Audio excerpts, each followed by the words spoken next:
بسم اللہ الرحمن الرحیم۔ السلام علیکم۔ واپس جاتے ہوئے میرے ذہن میں اپنے سینئر کی ہدایات اجاگر ہوئیں جو اس نے مشن پر روانہ ہونے سے پہلے ہمیں دی تھی۔ 28 یا 29 جولائی کو اس علاقے میں بریگیڈیئر پرکاش کی آمد متوقع تھی۔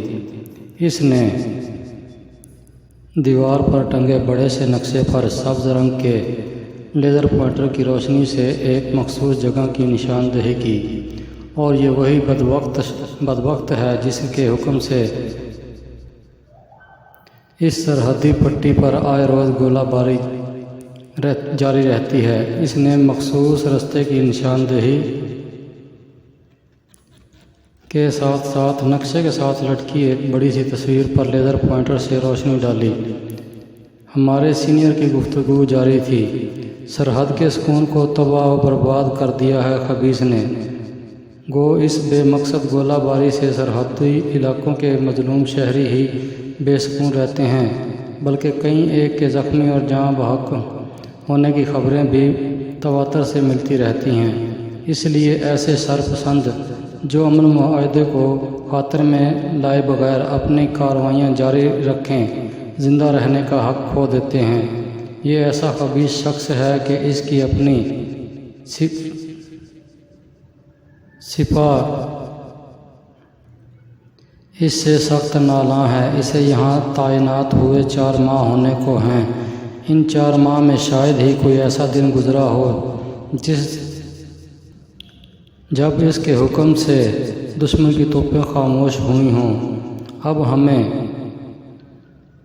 باشعوق ذرائع سے خبر ملی ہے کہ اگلے مورچوں کے معائنے کے لیے ان 2 تاریخوں میں آنے والا ہے۔ یقیناً اس بدبخت نے کوئی نئی شرارت سوچی ہوگی۔ ہم اس کی شرارتوں سے خوف زدہ نہیں، لیکن شرارت کرنے والے کا سد باب اگر ممکن ہو تو سستی نہیں کرنی چاہیے۔ اور صادق آپ سینئر ہیں، اس سے پہلے بھی کئی بار سرحد پار جا کر کامیابی سے ہمکنار ہو چکے ہیں، جبکہ ذیشان حیدر پہلی مرتبہ کسی مشن پر جا رہا ہے۔ اسے اچھی طرح سمجھانا تاکہ آئندہ یہ بھی آپ کی طرح ایک اچھے سنائپر کے طور پر سامنے آ سکے۔ یوں بھی آپ کا ہونہار شاگرد ہے، اور ذیشان آپ خوش قسمت ہیں کہ پہلا مشن اپنے استاد کی زیر نگرانی پورا کرو گے۔ اب وہ سینئر تجربہ کار سنائپر اور میرا استاد جس کے سر پر تکمیل مشن کا بوجھ تھا، یہاں سے تقریباً 5 کلومیٹر دور ہے، بے بسی کی حالت میں پڑا تھا، اور مشن کی ساری ذمہ داری ایک نو آموز سنائپر یعنی مجھ پر آن پڑی تھی۔ زخمی ہونے کے بعد استاد صادق نے مشن کو ادھورا چھوڑ کر واپس جانے کا مشورہ دیا تھا، مگر میرے اصرار پر اسے ضروری ہدایات اور نیک خواہشات کے ساتھ مجھے رخصت کرنا پڑا تھا۔ وہ 2 گھنٹے تک مجھے سمجھاتا رہا، اور حقیقی بات ہے مجھے اپنی ساری ٹریننگ سے استاد صادق کی آخری ہدایات عملی مؤثر لگی تھی، کیونکہ ہر ہدایت عملی زندگی کے عین ابتدا تھی۔ درخت کے قریب پہنچ کر میں آگے نکلتا چلا گیا۔ جس جگہ ہدف کو نشانہ بنانا تھا وہ ایک ایسی جگہ تھی جہاں قدرتی طور پر 1-2 پتھر ابھرے ہوئے تھے، اس طرح کہ اس راستے سے گزرنے والی گاڑیاں کے لیے ایک قدرتی سپیڈ بریکر سا بن گیا تھا۔ اس سے 50-60 گز مخالف سمت میں ایک جگہ میں LED ایکسپلوزیو ڈیوائس 2 پتھروں کے درمیان زمین میں اس طرح دبائی ہوئی تھی کہ درخت پر بیٹھ کر اسے نشانہ بنا سکوں، اور اس کا مقصد ہدف کو نشانہ بنانے کے بعد بریگیڈیئر پرکاش کے محافظوں کو وقتی طور پر خوف زدہ کرنا اور ان کی توجہ کسی اور جانب پھیرنا تھا۔ اور حقیقت میں ہدف کو نشانہ بنانے کے لیے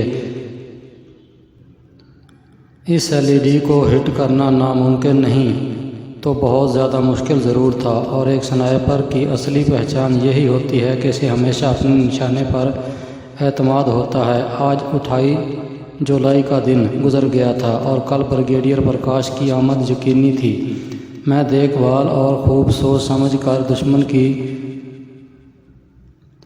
آمد کی سمت بائیں جانب ایک درخت پر عارضی مچان بنائی تھی۔ بائیں جانب چننے میں ایک تو یہ فائدہ تھا کہ بریگیڈیئر پرکاش نے ڈرائیور کے ساتھ بیٹھا ہونا تھا، اس لیے لامحالہ اس نے بائیں سائڈ پر ہونا تھا۔ دوسرا، مجھے فرار ہونے کے لیے وہی سمت مطلوب تھی۔ اسی جانب درخت بھی کچھ زیادہ تھے۔ LED ٹھیک لگا ہونے کا اطمینان کر کے میں واپس درخت کے پاس آیا اور مچان میں لیٹ کر سو گیا۔ خود کو رسی سے باندھنا مجھے نہیں بھولا تھا، ورنہ دوسری صورت میں نیچے گر کر زخمی یا ہلاک ہو سکتا تھا۔ سارے دن کی تھکن اور بے آرامی کے باوجود میں رات کو اچھی طرح نہیں سو سکا تھا۔ بار بار آنکھ کھل جاتی۔ ایک بار تو سیٹی کی آواز سن کر میں بے ساختہ چونک کر اٹھ بیٹھا اور دوبارہ سیٹی بجنے پر میرے ہونٹوں پر مسکراہٹ دوڑ گئی، کیونکہ غنودگی بھاگتے ہی میں نے آواز کو پہچان لیا تھا۔ یہ اس علاقے میں موجود ایک بڑے چوہے کی آواز تھی، جو جسامت میں بلی سے بڑا ہوتا ہے۔ اس کا مقامی نام ترشون ہے۔ اپنے بل کے دہانے پر کھڑا ہو کر جب یہ زوردار آواز نکالتا ہے تو بالکل یوں محسوس ہوتا ہے جیسے سیٹی بجائی جا رہی ہو۔ صبح تڑکے اٹھ کر میں ضروریات فطرت سے ہم کلام ہوا اور درخت پر چڑھ کر اونگنے لگا دشمن کی آمد بعد از دوپہر متوقع تھی، کیونکہ اس رینک کا افیسر کا صبح تڑکے جاگنا ایک مذاق ہی معلوم ہوتا ہے۔ جاگنے کے بعد بذریعہ ہیلی کاپٹر بریگیڈیئر ہیڈ کوارٹر پہنچا اور وہاں سے اگلے مورچوں کے لیے معائنے کے لیے بائی روڈ آنے میں اتنی دیر تو بہرحال ہو ہی جاتی تھی، مگر اس کے باوجود بالکل بے پرواہ ہو جانا مناسب نہیں تھا۔ دھوپ کے تیز ہوتے ہی میں سنبھل کر بیٹھ گیا۔ وقفے سے میں دوربین کے ذریعے ارد گرد کے علاقے کا جائزہ بھی لیتا تھا۔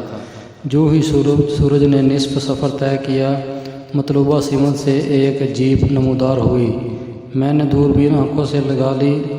جیپ کا نظارہ بالکل قریب ہو گیا تھا۔ فرنٹ پر بیٹھے ہوئے دونوں جوانوں کی شکل بریگیڈیئر پرکاش سے میل نہیں کھاتی تھی۔ تھوڑا اور نزدیک آنے پر ان کے رینک بھی نظر آنے لگے۔ ڈرائیور کے ساتھ درمیانی رینک کا ایک آدمی بیٹھا تھا، جبکہ عقبی جانب 3 آدمی کلاشنکوفوں سے لیس کھڑے ہوئے تھے۔ جیپ سست رفتاری سے چل رہی تھی۔ یقیناً یہ بریگیڈیئر پرکاش کے آنے سے پہلے رستے کو دیکھ بھال کر رہے تھے۔ میرے تنے ہوئے اعصاب ڈھیلے پڑ گئے تھے۔ وہ اسی سست رفتاری سے اسے کچے راستے پر گزرتے چلے گئے۔ مجھے یقین تھا کہ انتظار کی گھڑیاں ختم ہونے کو ہیں۔ اپنے کمیوفلاج کا جائزہ لے کر میں بریگیڈیئر پرکاش کے استقبال کے لیے تیار ہو گیا۔ گھٹنوں پر رکھی رائفل میں نے اپنے ہاتھوں میں تھام لی تھی۔ ٹیلیسکوپ کی سائٹ کے سامنے اور عقبہ کی طرف گلاس اتار کر میں نے موڑ کی طرف سمت باندھ لی۔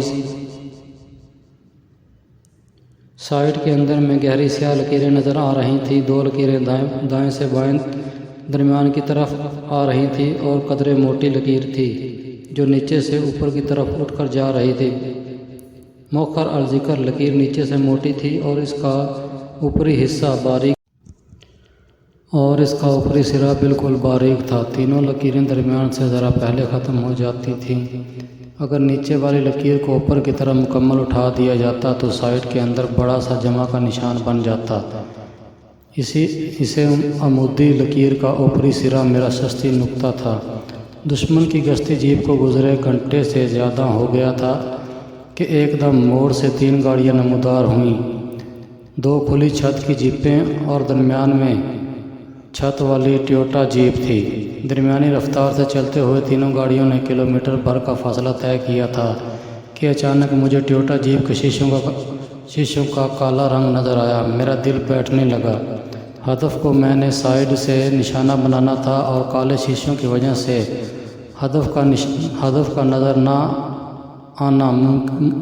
نظر آنا ممکن نہیں تھا۔ ایک حل تو یہی تھا کہ میں سامنے سے جیپ کو نشانہ بناتا، مگر ایسی صورت میں ہدف کا فاصلہ مجھ سے بڑھ جاتا، جس کے باعث درست نشانہ لگانا ممکن نہیں تھا۔ اس رائفل سے 800 میٹر تک ہی درست نشانہ لگایا جا سکتا تھا۔ اگر 800 میٹر سے فاصلہ بڑھ جاتا پھر نشانے کی درستگی یقینی نہیں تھی۔ میرے گمان میں بھی نہیں تھا کہ اس منحوس کی جیپ کالے شیشوں والی ہوگی۔ یوں بھی آرمی میں جیپوں کے کالے شیشے اس سے پہلے میری نظر میں نہیں گزرے تھے۔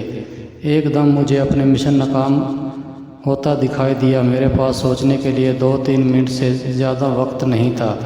بریگیڈیئر پرکاش نے واپسی کے لیے دوسرا راستہ اختیار کرنا تھا جو یہاں سے 15-20 کلومیٹر دور تھا۔ بریگیڈیئر پرکاش سے پہلے وہاں تک پہنچنا میرے لیے ناممکن تھا، اور اگر میں بہت زیادہ تیز رفتاری کا مظاہرہ کرتا اور کسی نہ کسی طرح وہاں پہنچ بھی جاتا، تب بھی خود کو چھپا کر دشمن کے خلاف کوئی پروگرام سوچ کر اس پر عمل پیرا نہیں ہو سکتا تھا۔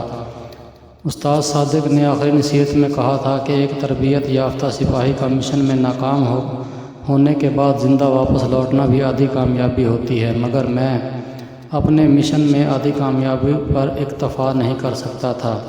گاڑیوں کا فاصلہ ہر گزرتے سیکنڈ کم ہوتا جا رہا تھا۔ رائفل کی بیرل پر سائلنسر فٹ تھا اور فائر ہوتے وقت صرف ہلکی سی ٹھک کی آواز اٹھنا تھی جو فائر کی جگہ سے زیادہ چند گز دور ہی سنی جا سکتی تھی۔ اور پھر فیصلہ کن لمحہ آن پہنچا۔ اگلی جیپ میرے سامنے سے گزری۔ بریگیڈیئر کا ٹویوٹا اس سے 20-25 گز پیچھے تھا۔ میں سیکنڈ بھر میں ایک نتیجے پر پہنچا اور سست لیتے ہوئے ٹریگر دبا دیا۔ ٹھک کی آواز کے ساتھ بولٹ نے مزل کو چھوڑا اور اسی لمحے سب سے آگے والی جیپ کا پچھلا ٹائر زوردار دھماکے سے پھٹ گیا تھا۔ جیپ ہلکے سے لہرا کر رک گئی۔ جیپ میں کھڑے باوردی ہتھیار برادر جوان چھلانگ لگا کر نیچے اترے اور چاروں سمت سرسری نظر دوڑا کر ٹائر کی طرف متوجہ ہو گئے تھے۔ تینوں گاڑیاں رک گئی تھیں۔ سب سے آخری جیپ میں موجود ہتھیار برادر جوانوں نے بھی جیپ سے اتر کر اطراف میں پوزیشن اختیار کر لی تھی۔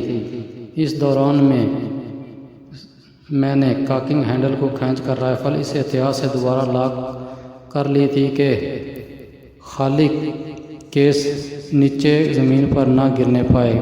پتھریلی زمین پر تانبے کا کیس اچھی خاصی آواز پیدا کر کے دشمن کو متوجہ ہونے کا باعث بن سکتا تھا۔ اگلی جیپ کے ڈرائیور نے جیپ کی عقبی طرف بندہ فالتو ٹائر کھولنا شروع کر دیا تھا۔ اسی وقت میری دعائیں رنگ لائیں اور میری ترکیب کو کامیابی کی جھلک نظر آئی۔ بریگیڈیئر پرکاش نے اپنی جانب کا شیشہ نیچے کر کے سر باہر نکالا۔ شاید وہ اگلی جیپ والوں کو کوئی ہدایت دینے والا تھا یا خالی ایک نظر ہی باہر دیکھنا چاہتا تھا۔ مجھے اس کے ارادے سے کوئی غرض نہیں تھی۔ شیشے کے نیچے ہوتے ہی میری انگلی نے ایک جھٹکے سے ٹریگر کے آزادانہ حرکت کو پورا کرتے ہوئے مکمل ٹریگر دبا دیا۔ سر میں لگنے والی گولی چینکنے کا موقع نہیں دیا کرتی۔ طاقتور بلٹ نے اس کا آدھا سر اڑا دیا تھا۔ ڈرائیور بلند آواز میں چینکا اور جیپ کا دروازہ کھول کر باہر نکلا۔ باقی سب بھی اس طرف متوجہ ہو گئے تھے۔ میں نے ان سے نظر ہٹا کر ایک بار پھر رائفل لاک کی اور LED کی جگہ پر شست باندھ کر تیسری گولی فائر کر دی۔ کان پھاڑ دینے والا دھماکہ ہوا۔ اسی وقت تمام ہتھیار برادروں نے اچانک فائر کھول دیا تھا۔ کلاشنکوفوں کے فائر کی تھر تھراہٹ سے ماحول گونج اٹھا تھا۔ چونکہ کسی کو ابھی تک میری چھپنے کی جگہ کے بارے میں معلوم نہیں ہوا تھا، اس لیے وہ چاروں طرف گولیاں برسا رہے تھے۔ جیپ کے عقبی نشست کھول کر 2 آفیسر باہر آئے اور تمام کو اندھا دھند فائر کرنے سے منع کرنے لگے۔ یقیناً بریگیڈیئر پرکاش کے بعد وہی دونوں سینئر تھے۔ ہمارے استاد صوبیدار راؤ تصور جو آنری کیپٹن ریٹائرڈ ہوئے ابھی تک حیات ہیں، اللہ پاک ان کی عمر میں برکت فرمائے، کہا کرتے تھے کہ کسی بھی فوجی دستے کو اگر شرامیہ اور حواس باختہ کرنا ہو تو اس کے کمانڈر کو ختم کر دو۔ کمانڈر کی غیر موجودگی میں وہ دستہ بھیڑیوں کا ریوڑ بن جاتا ہے۔ اپنے استاد کا سنہری قول اسی وقت میرے دماغ میں گونجا اور میں نے ایک ٹویوٹا جیپ سے برآمد ہونے والے دونوں آفیسر میں سے ایک کا نشانہ لے کر فائر داغ دیا۔ وہ اچھل کر نیچے گرا۔ دوسرا ایک لمحے کے لیے شاک کی کیفیت میں آ گیا تھا۔